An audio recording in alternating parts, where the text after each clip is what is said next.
Si ça vous regarde, ça nous regarde. Bonjour à toutes et à tous et bienvenue dans votre émission de société. Avec le réchauffement climatique, la production d'énergie est récemment devenue une préoccupation d'importance. La guerre en Ukraine l'a rendue encore plus prégnante. Avec les nombreuses questions autour de la souveraineté énergétique, l'idéal serait une énergie produite proprement et localement, c'est-à-dire produite sans rejeter de gaz à effet de serre par des sites de production proches de ceux de consommation. Où en est-on dans notre département en matière de production d'énergie renouvelable? Avec quelle répartition selon les modes de production? Un département rural parfait donc a priori pour l'implantation de parcs éoliens. Aujourd'hui, on parle également de plus en plus de centrales solaires et puis il y a aussi l'hydrogène présenté comme l'énergie verte de demain.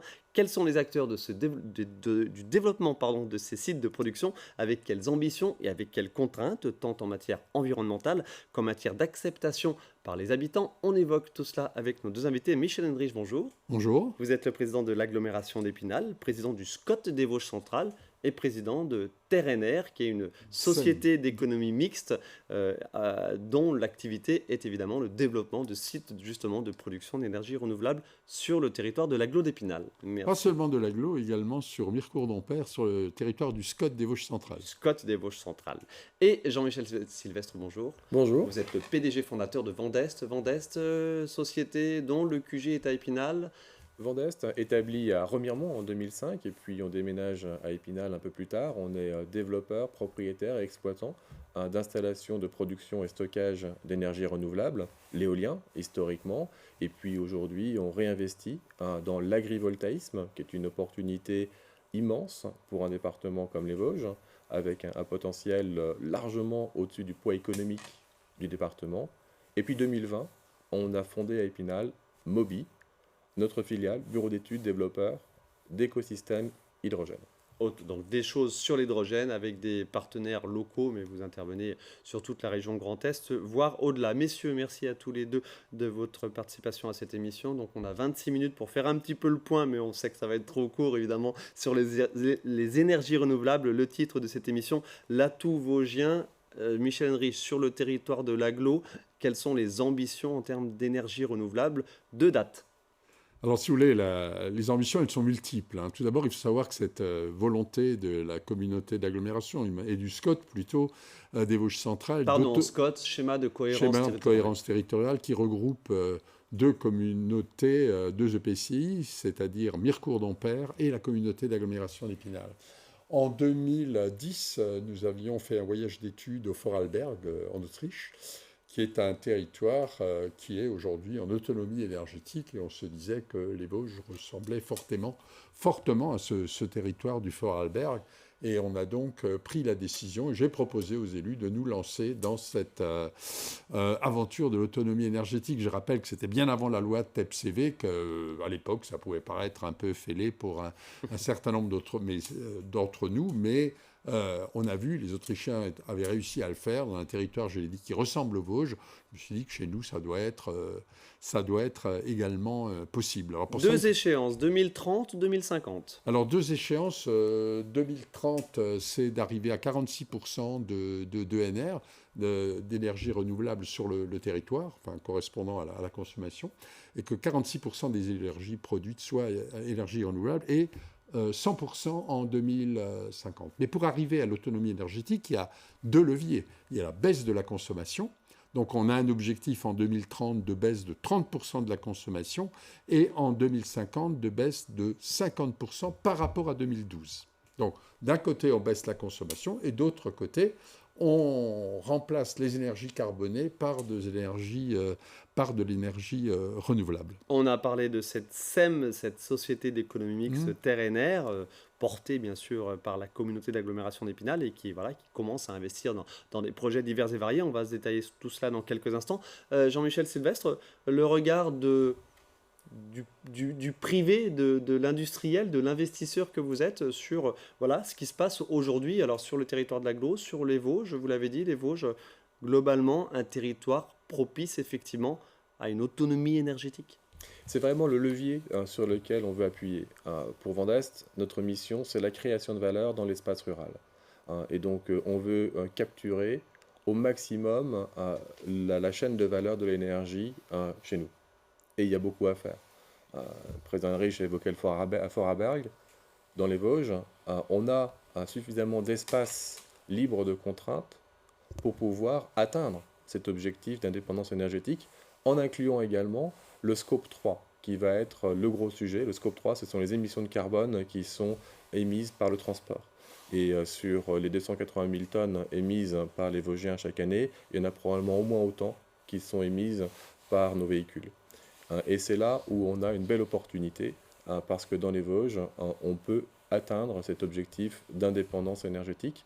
Et donc c'est bien si on veut déclarer l'indépendance de la République libre des Vosges, mais c'est mieux, un objectif intermédiaire pourrait être simplement en fait de capturer la valeur des droits carbone pour nos emplois.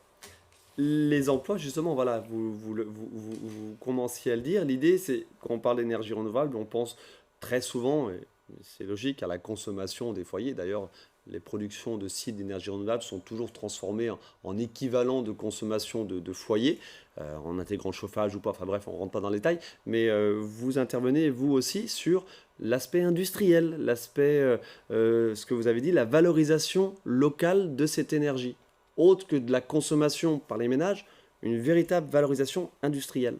C'est vraiment ce qui nous fait rêver. Le matin, quand on se lève, on veut essayer de transformer les initiatives locales. On a plusieurs projets. Rambervillers a été dans la presse à plusieurs reprises. La communauté de communes de la région de Rambervillers. Exactement. Donc le président Lemel et son équipe souhaitent effectivement réaccrocher des emplois industriels sur le territoire. Et c'est possible. C'est possible en apportant du gaz vert. C'est possible en apportant de la mobilité verte. Et c'est ce qu'on veut faire. Et puis, chemin faisant, quand on parle de ce projet, quand on travaille en réseau, eh bien, on trouve des industriels qui sont intéressés pour ouvrir un atelier ici ou là. Et c'est quelque chose qu'on va faire avec le président Lemel. D'Amblin, par exemple.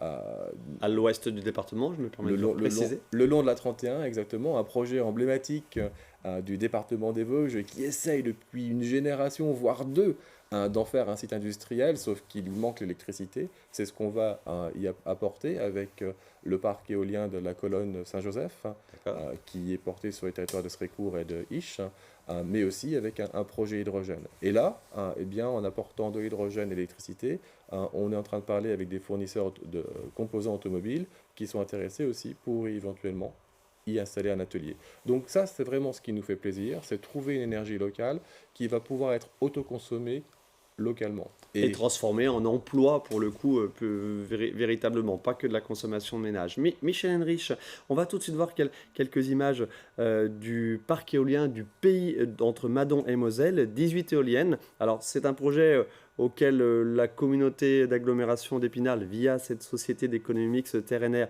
s'est associée dans un second temps. Mais voilà, c'est un des projets où on est sur de l'investissement d'argent public pour de l'énergie publique locale.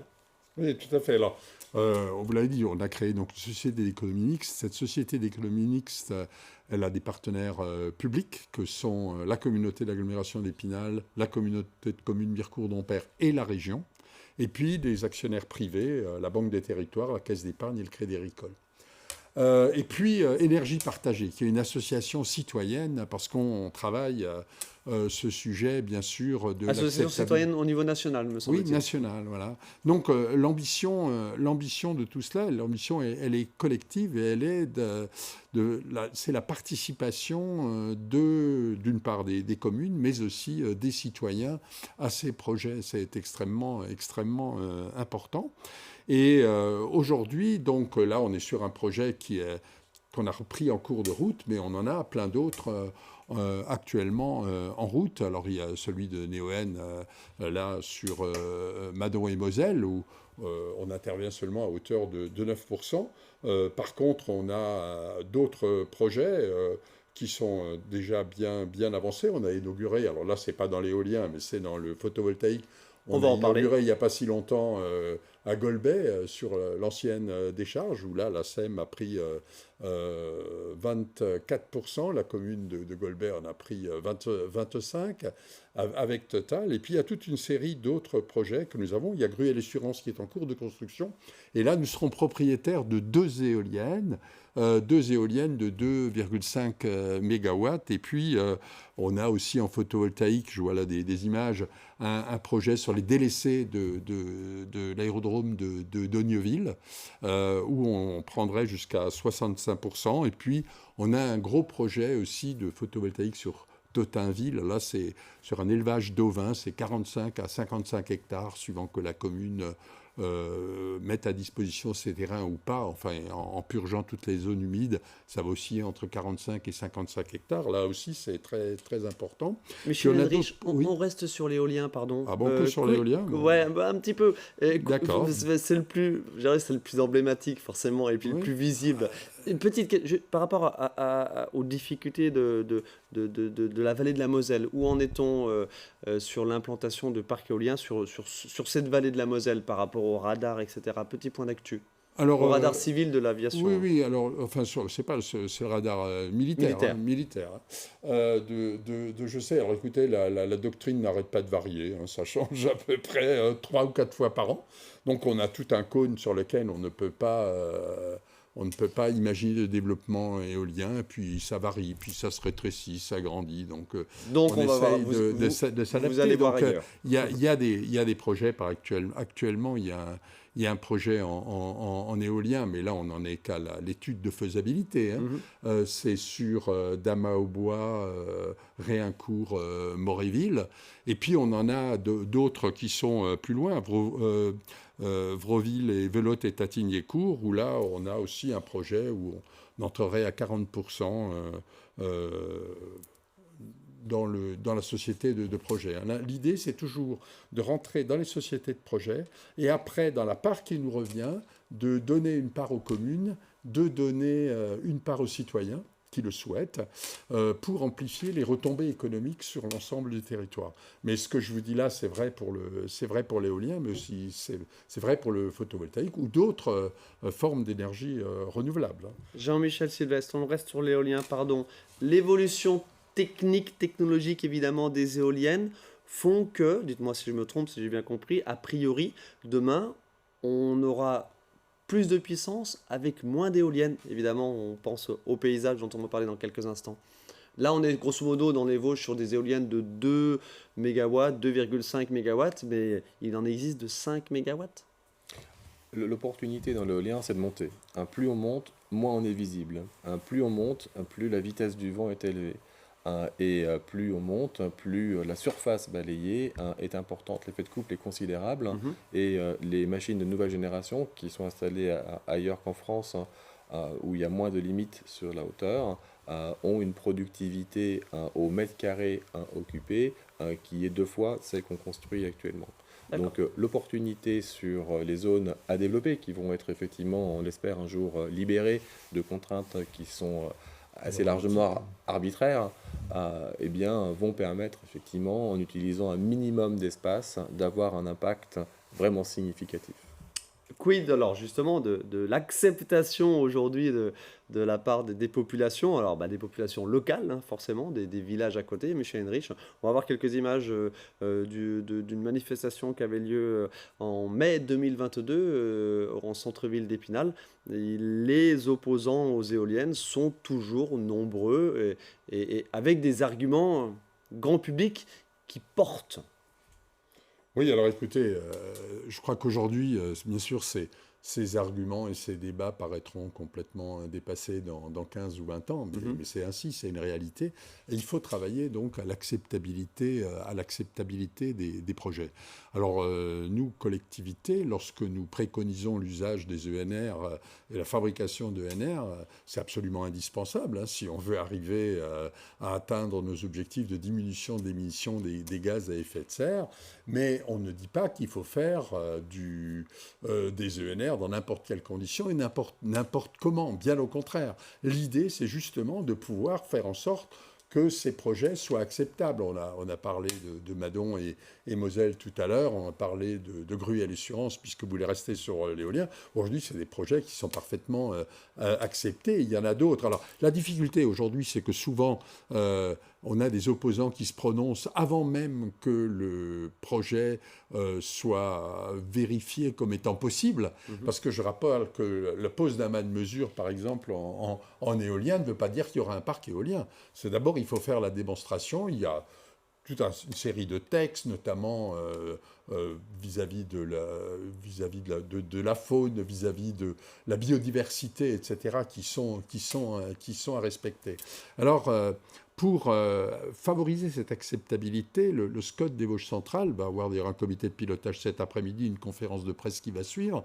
Nous avons décidé de lancer un plan paysage. Alors, ce plan paysage, c'est le résultat d'un appel à projet dont nous sommes lauréats au niveau national pour les territoires en transition. Et de quoi s'agit-il en réalité? Il s'agit de faire un diagnostic du territoire, ensuite d'imaginer un territoire à énergie positive pour une croissance verte, c'est-à-dire imaginer les paysages, et là je copie un peu le nom d'une association, les paysages de l'après-pétrole, et ensuite de décliner ça au niveau du territoire. Pour ça, on se fait accompagner de notamment, bien sûr, de bureaux d'études qui viennent d'être recrutés, mais aussi, et c'est très important, d'un comité scientifique. Le comité scientifique, c'est 6 universitaires, dont le président est Marc Benoît, bien connu docteur en agronomie, qui a été le directeur des recherches à l'INRAE, et puis qui est le président du conseil scientifique de l'école des paysages de Versailles. L'école des paysages de Versailles, qui va d'ailleurs s'investir dans notre plan paysage. L'idée, c'est de ne pas cerner toute la population par des éoliennes, puisque c'est ce qui vous semble... Mais il faudra se préoccuper aussi du photovoltaïque, sur lequel je voudrais dire un mot. Et donc, c'est de faire en sorte que ce plan paysage, faire en sorte que ces productions d'énergie renouvelable s'intègrent le mieux possible dans les paysages. Mais il est incontestable qu'ils modifieront les paysages. Je me permets d'insister là-dessus, évidemment, parce que c'est aussi un enjeu politique. Il y a certains partis qui s'appuient là-dessus, sur ces oppositions, sur les qu'en dira-t-on, sur les appréciations, les approximations éventuellement scientifiques pour... D'où l'idée aussi de la SEM, c'est de permettre aux habitants qui bénéficient directement de ces retombées, économiques. Ce que nous voulons développer aussi, c'est l'autoconsommation le plus possible. Aujourd'hui, on a un bel exemple, c'est une première dans les Vosges. Nous avons passé une convention avec Enedis, où par exemple... Enedis, le distributeur de réseau d'électricité. Où par exemple, la toiture de la maison de l'habitat et du territoire, qui se situe à proximité de la gare, c'est 581 mètres carrés de photovoltaïque. Cette électricité, elle est consommée en partie par le bâtiment, mais c'est un bâtiment à énergie positive qui fonctionne aussi avec une pompe à chaleur. Et les excédents sont orientés vers des équipements de l'agglomération, tels que la patinoire, la bibliothèque, le stade d'eau vive. Mais ça représente à peu près une baisse des coûts. Ça représente à peu près 2% pour les équipements que je viens de citer.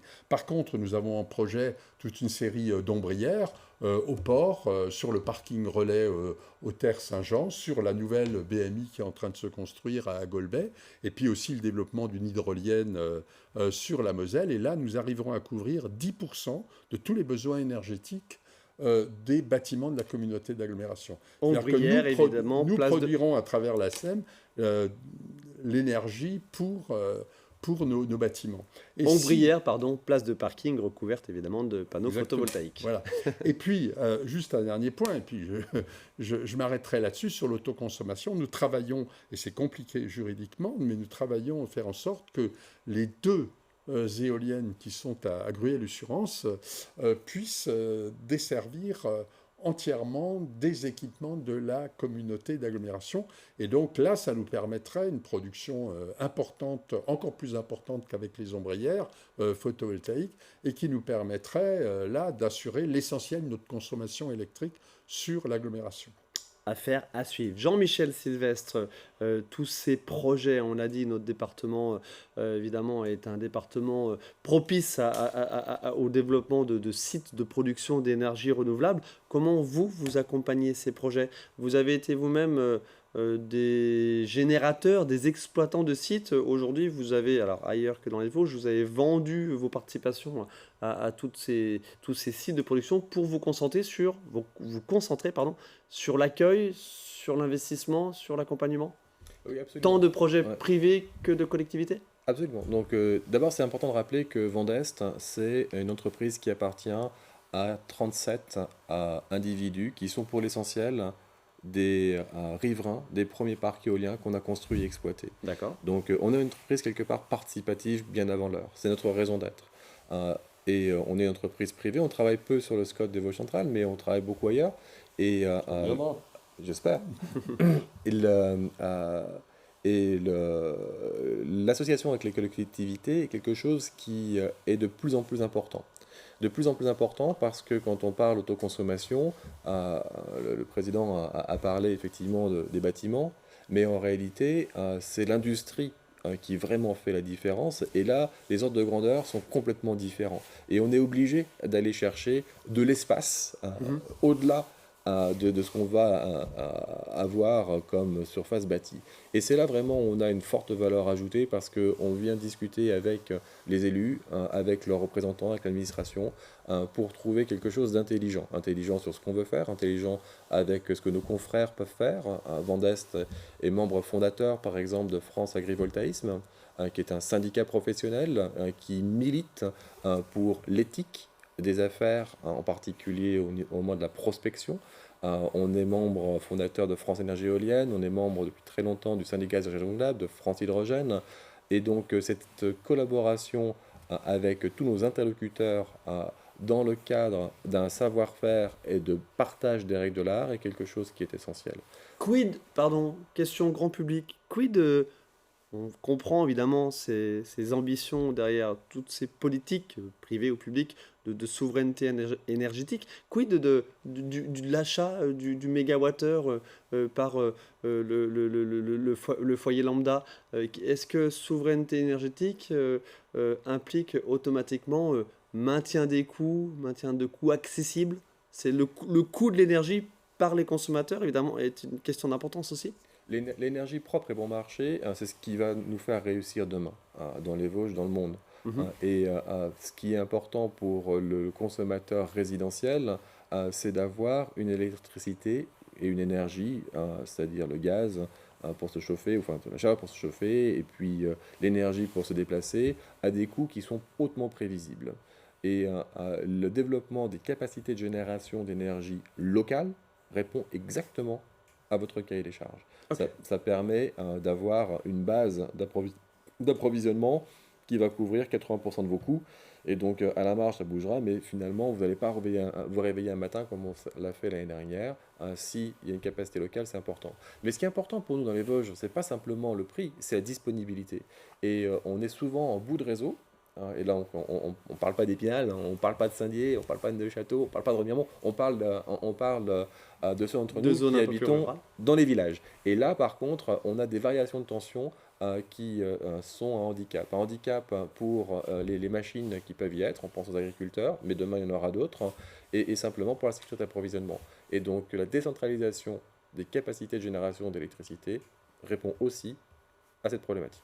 Et j'ai cru comprendre, on va pas le détailler, que vous trouvez que Enedis sont plutôt bons là-dessus, le distributeur. Ils sont plutôt... Enedis, c'est des gens qui sont extraordinaires parce que moi, ce que j'aime dans mon métier, c'est la passion des techniciens de maintenance, Ouais. qui veulent que la machine fonctionne. Et en particulier dans l'éolien, au mois de novembre, mois de décembre, mois de janvier, ils sont devant leurs écrans et dans leur voiture et sur le terrain et ils montent dans les machines Mais au milieu de la nuit pour que ça vous, tourne. vous, Et les vous seuls... estimez que le, l'opérateur public principal fait plutôt bien son job à ce sujet. Et les seuls autres qu'on croise sur la route dans ces nuits du mois de novembre, c'est les gens d'Enedis. Merci beaucoup.